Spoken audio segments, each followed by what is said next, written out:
Olá, tudo bem? Vamos iniciar. Pessoal, saudações a todos. Antes de adentrar a nossa disciplina, eu gostaria de deixar um recado a vocês. Eu sei que é um momento complicado, delicado para todos nós. A gente não poder estar na nossa sala de aula, né, física, a gente não poder brincar, dialogar, mas acredito que é importante a gente sempre frisar que este é um momento muito importante para a educação, né?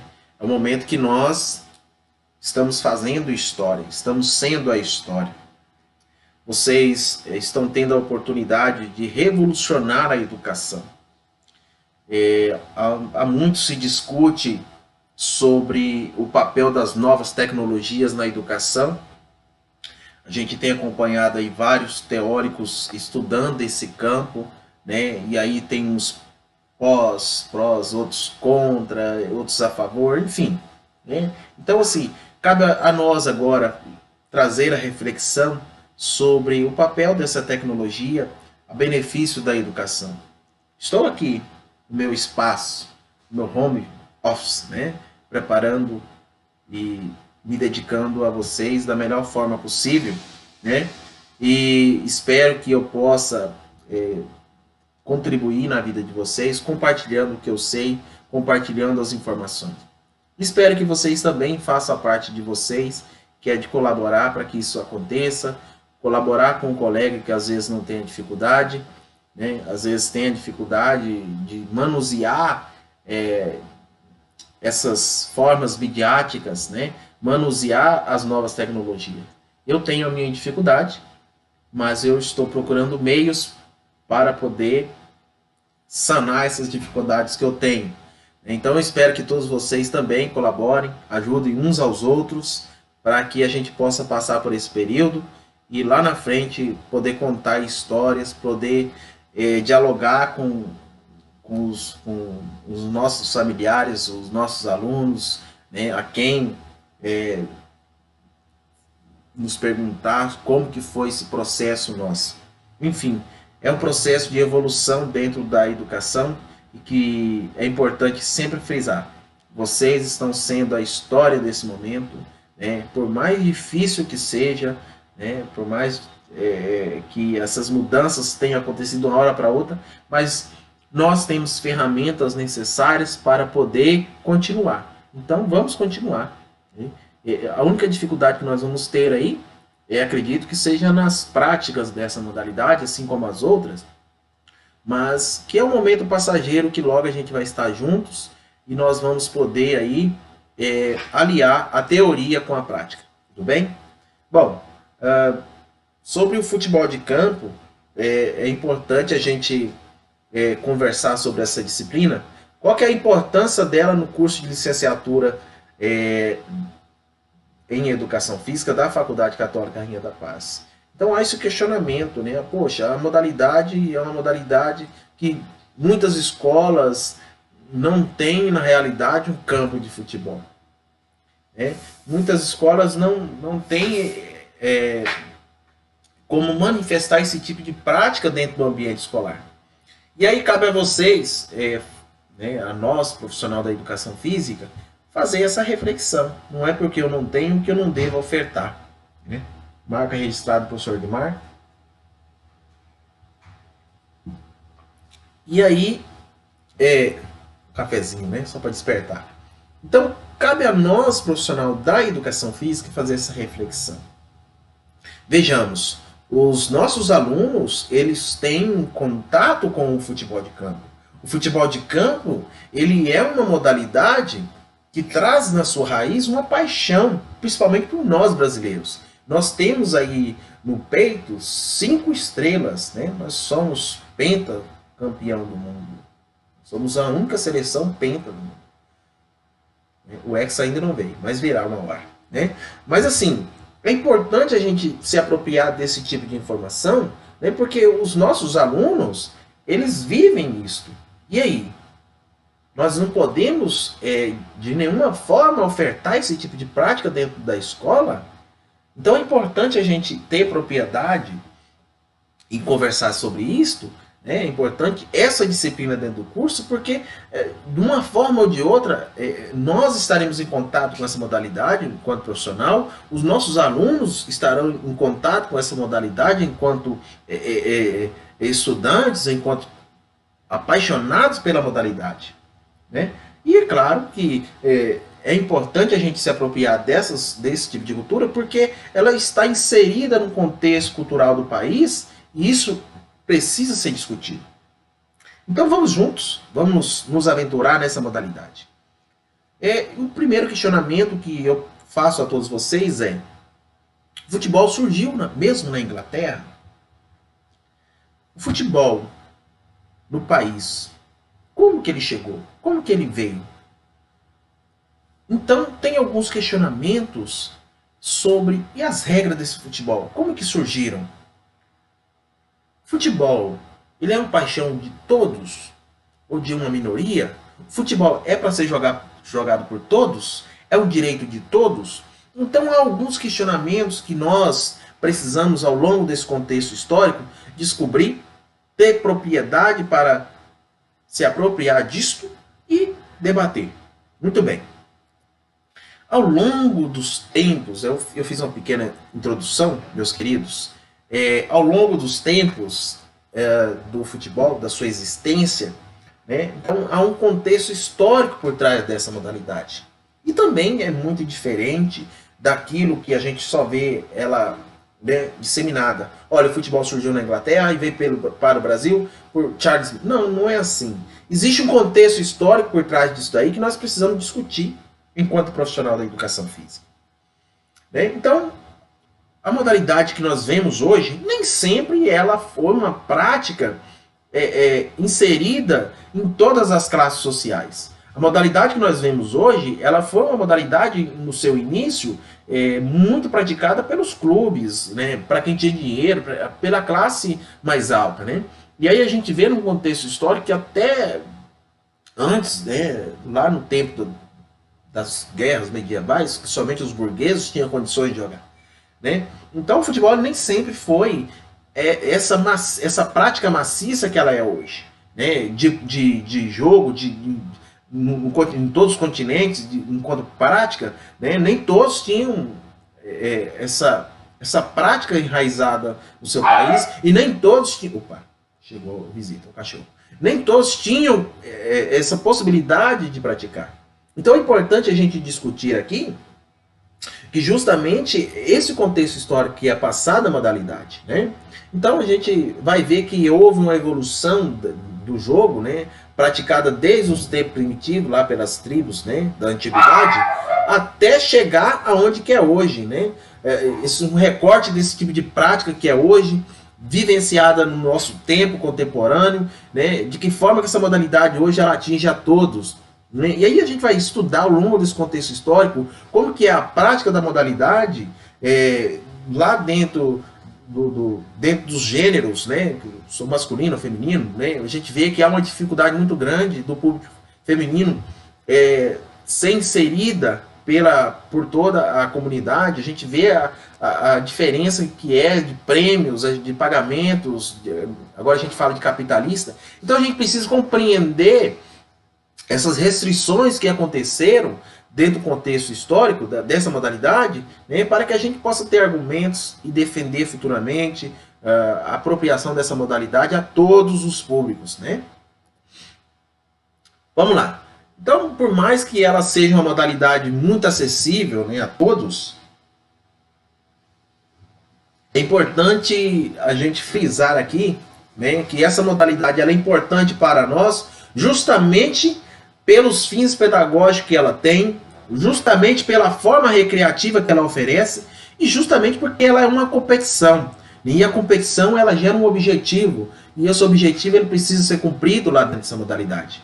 Então, nós, enquanto profissional da educação física, precisamos apropriar dessa ferramenta justamente para proporcionar ao nosso público, né, essa prática esportiva. Né? É uma prática esportiva que ela é é uma possibilidade, né? Ela é aderida por milhões de pessoas, né? Por públicos variados. Nós temos crianças que são apaixonadas por futebol, nós temos adolescentes, nós temos jovens, nós temos adultos, nós temos público feminino, nós temos público feminino, masculino, e nós temos aí, pessoal, diferentes significados sobre o futebol. Então é importante a gente falar sobre isso justamente porque ela traz N significados, né? Crenças, hábitos, costumes, diferentes valores. Né? Então, conforme cada sociedade ela vê o futebol, é importante a gente ter esse entendimento também, para que a gente possa debater, né, como que o futebol ele se constituiu ao longo dos anos anteriores, formando essa prática que ela é hoje, né, e como nós conhecemos, né, e ela está inserida no cotidiano de muitas pessoas, inclusive dos brasileiros. Nós somos conhecidos como o país do futebol. Então tem um porquê disso daí, porque nós somos conhecidos como o país do futebol. Então é importante a gente conhecer esse contexto histórico para que a gente possa ter propriedade naquilo que a gente vai falar e vamos juntos se aventurar nessa modalidade chamada futebol de campo. Eu te convido a partir de agora a viajar comigo nesse universo do futebol e é nóis, vamos junto. Pessoal, sobre os questionamentos que surgirem, por favor, anotem na sua caderneta, né? As dúvidas elas serão tiradas, sanadas lá na plataforma AVA. Nós vamos criar alguns fóruns de discussões, né? Então é importante você anotar suas dúvidas, porque eu vou fazer alguns questionamentos também. O de vocês serão sanados por todos nós. Nós vamos debater essa modalidade em fóruns na plataforma. Então anotem, não deixe de anotar, por favor, qualquer dúvida que surgir. E nós vamos debater essa modalidade, tudo bem? Bom, ao final desse estudo, eu, professor Edmar, espero que você, acadêmico, reconheça o percurso histórico dessa modalidade e a evolução da prática do futebol no mundo.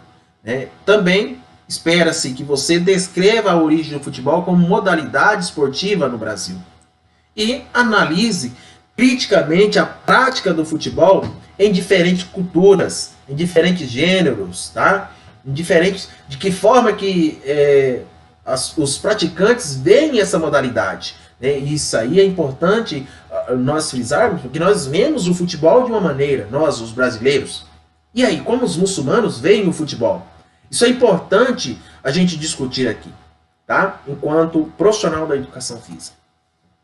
Vamos lá. Quanto ao contexto histórico de surgimento dessa modalidade, o contexto histórico do surgimento dessa modalidade, há um contexto bem legal por trás disso daí. Perdão. Surgiu lá na China antiga, pessoal, um contexto histórico bem legal, surgiu lá na China antiga, por volta de 3.000 anos antes de Cristo, uma modalidade chamada Tsu, né, que é uma modalidade muito parecida com o jogo de futebol, porém, na verdade, ela era só um treinamento dos militares. Né? Os militares, eles, quando acabavam suas guerras, né, suas brigas lá com seus inimigos, eles degolavam as cabeças dos soldados inimigos e fazia ali um quadradão no campo e começava a chutar essas bolas, cabeça dos soldados, como uma forma de treino militar. Né? Então, para passar o tempo, não tinha muita prática de jogos esportivos na época, o que eles faziam para treinar? Arrancavam ali as cabeças e jogo. Começava a chutar aquilo, corria para lá, corria para cá. Né? Então, imagina o peso da cabeça do cidadão. Se fosse fofinho, mais pesado ainda. Muito bem. Seguindo aqui com o nosso raciocínio, mais à frente, lá no Japão antigo, surge um jogo chamado Kemari, e este também era muito parecido com o futebol. A diferença, né, ele era praticado num campo de 200 metros. 200 metros. Meu sangue do cordeiro tem poder. 200 metros quadrados para a prática esportiva do Kemari. Muito bem. O Kemari, ele tinha uma diferenciação em relação ao que surgiu lá na China, do Tsu. O Kemari, ele era uma prática esportiva que proibia o contato físico. Ou seja, O Kemari, gente, ele é parecido com aquilo, com o fundamento que nós temos aqui hoje, que é o controle de bola. O controle de bola, ele é nada mais do que manter a bola no ar, correto? Então o Kemari é uma prática muito parecida com o que nós temos hoje, de fundamento técnicos, né? Que é o controle de bola. Só manter a bola no ar. Essa era a prática do Kemari. Então eu aconselho a vocês, a partir do momento que eu falo dos tempos antigos, desse tipo de prática, é importante vocês pesquisarem também na internet, porque há esse tipo de prática até hoje, né, nas culturas dos países, e aí, para vocês terem uma noção de como que era essa prática esportiva lá antigamente. É claro que hoje não há, no caso da China, não há degolação da cabeça, mas há a prática esportiva de Sushu, né? É um jogo. Hoje eles já fazem um jogo com bola normal, né? Então é importante frisar isso, porque existe a prática de Sushu, existe o Kemari, tá? Então, assim, vamos pesquisar para a gente poder ter propriedade à frente quando a gente for conversar. Lá na Grécia e também na Roma antiga, pessoal, surgiu um jogo de Epísquiros. O Epísquiros, ele era um jogo muito parecido também com o futebol. Ele era realizado num campo retangular, 9 jogadores de cada lado.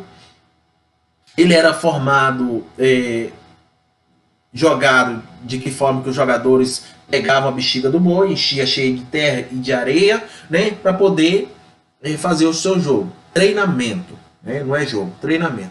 Pessoal, por que a gente fala que lá nos tempos antigos aconteciam esses jogos? Justamente porque não tinha muitos jogos a se fazer. Para passar os tempos, os soldados, né, a forma deles treinarem, né, esse tempo ocioso que eles tinham, né, os tempos vagos, era fazendo isso, treinando com esses objetos pesados, né? Então imagine você ter um campo grande para poder correr, e o futebol na época não era campos pequenos, né, era sempre grandes.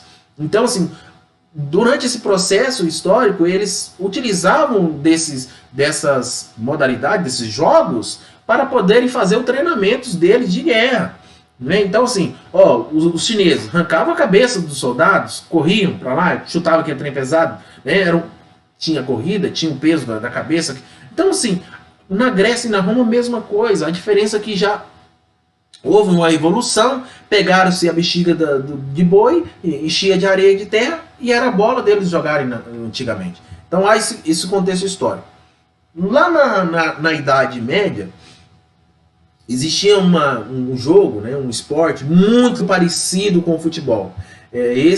Só que um pouquinho pesado, né, muito violento. Tá?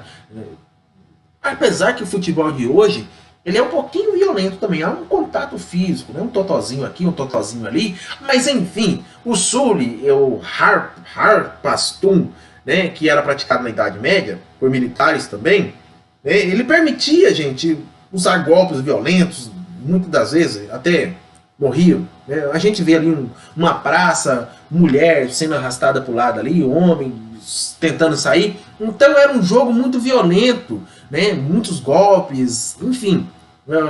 O Sully, o Raspassum, ele era principalmente usado em treinamento também lá na Idade Média, tá? Só que a conversa era totalmente diferente. Bom, e aí, lá na Itália medieval, pessoal, surgiu um jogo denominado Gioco del Calcio.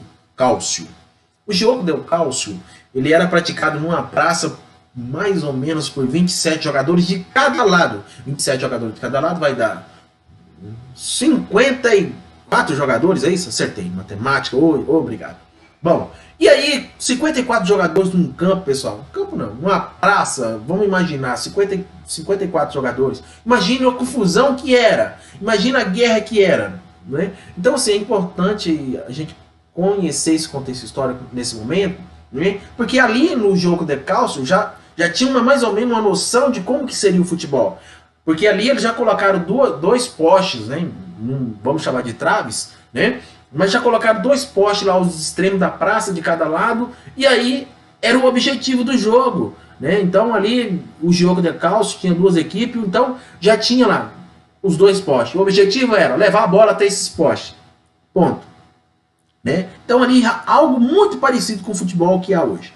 Porém, ainda tinha muita violência, né? Então os participantes eles levavam para os campos principalmente os problemas causados por situações sociais típicas da época, né? Medieval. Então qualquer coisinha era resolvida na base da violência, né? E aí lá por volta também de século XIV, né, já houve uma estruturação, uma organização dessa modalidade do jogo de cálcio, né? Então foi a primeira vez que essa modalidade, de uma forma bem organizada, muito semelhante com o futebol, né, jogado com os pés, se organizou.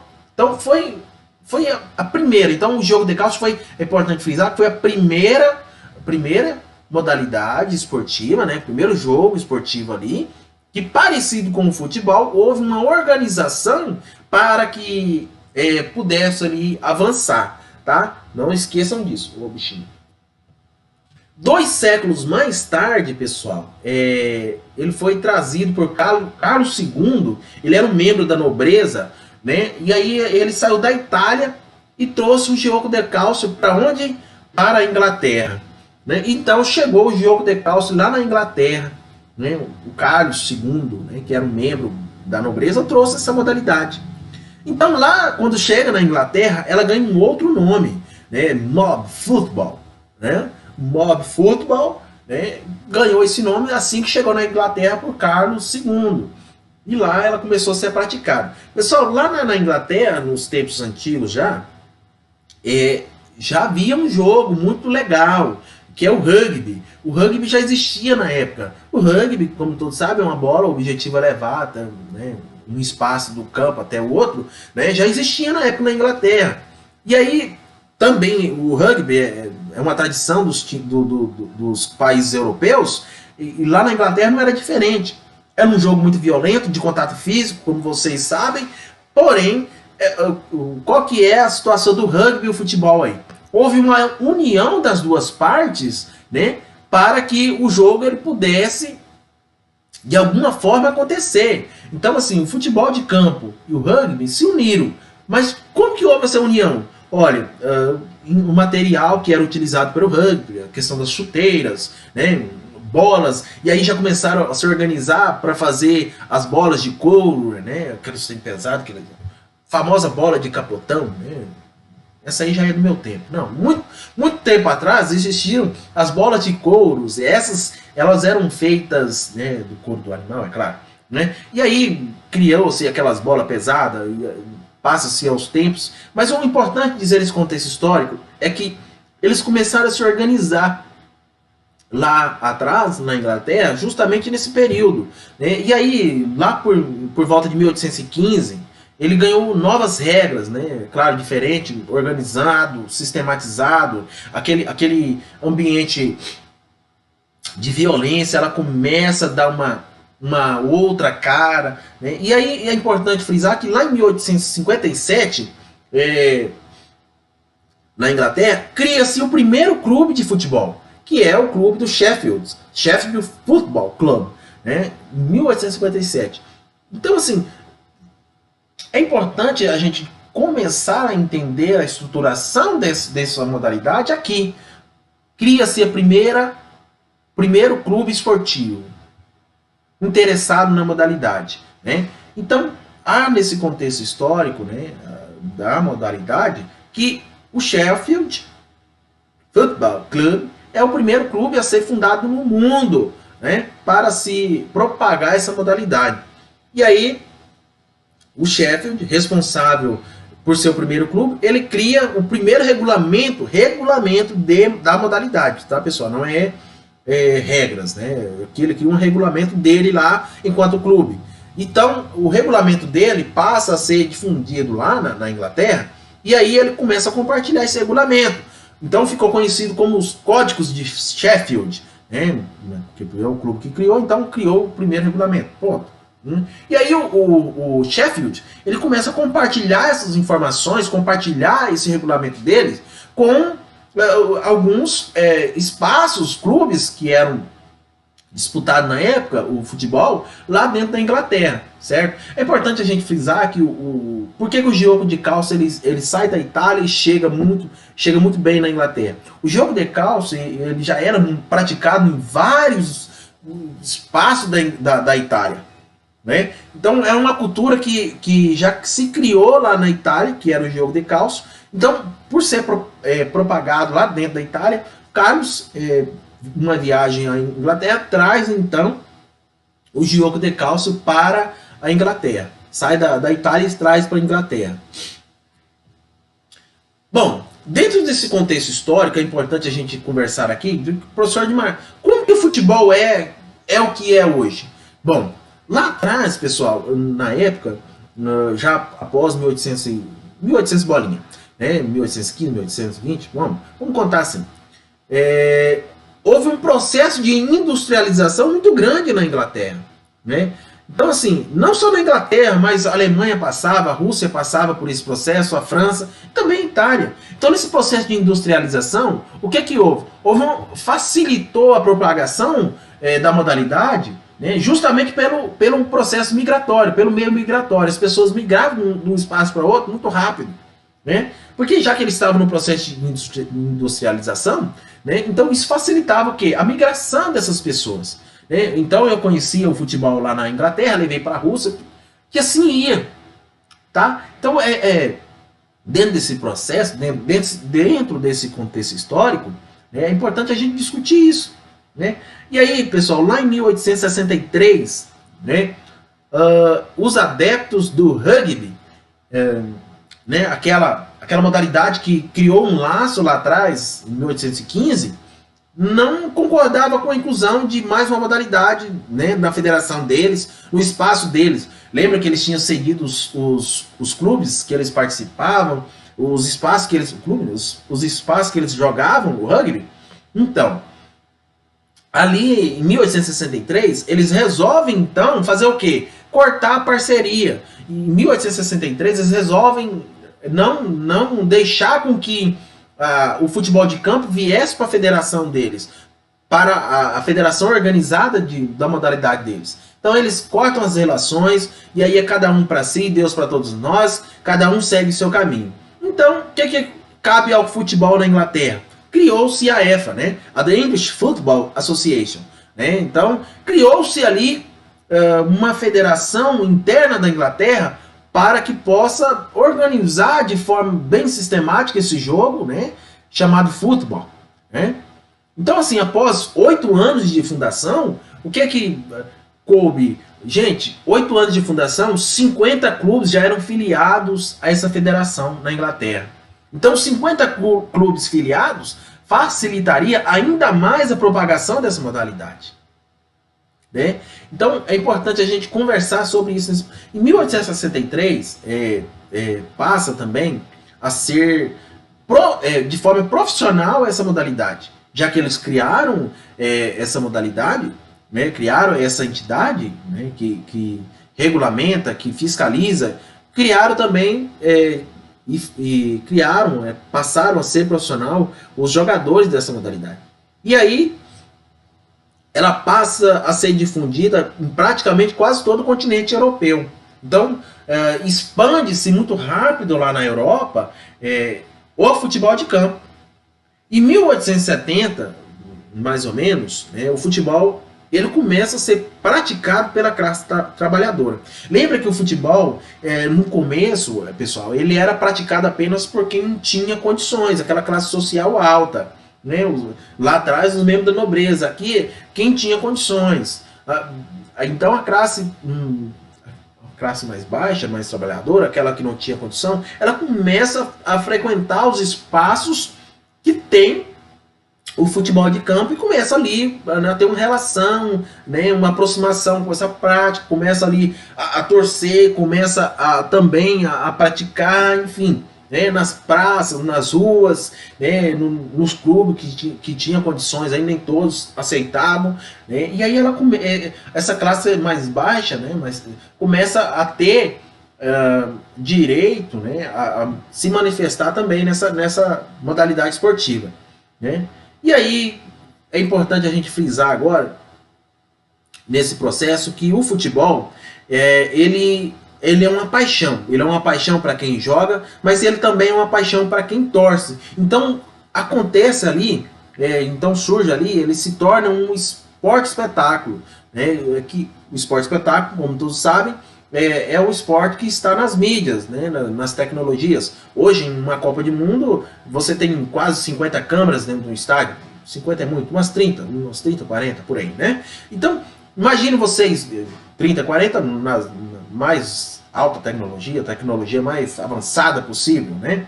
Enfim, é importante a gente conversar aqui justamente nesse esporte espetáculo, tá? Aqui já se inicia aquilo que evidenciaria para nós, profissionais da educação física, o esporte espetáculo, o esporte de participação, o esporte de lazer, né?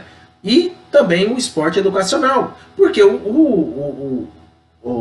os adeptos, eles se manifestam dessa modalidade esportiva justamente nesse meio. E cabe a nós compreender que nesse processo todo, essas modalidades vão estar inseridas em todos esses processos. Pelo esporte de lazer, pelo esporte educacional, participação, esporte espetáculo ou de rendimento.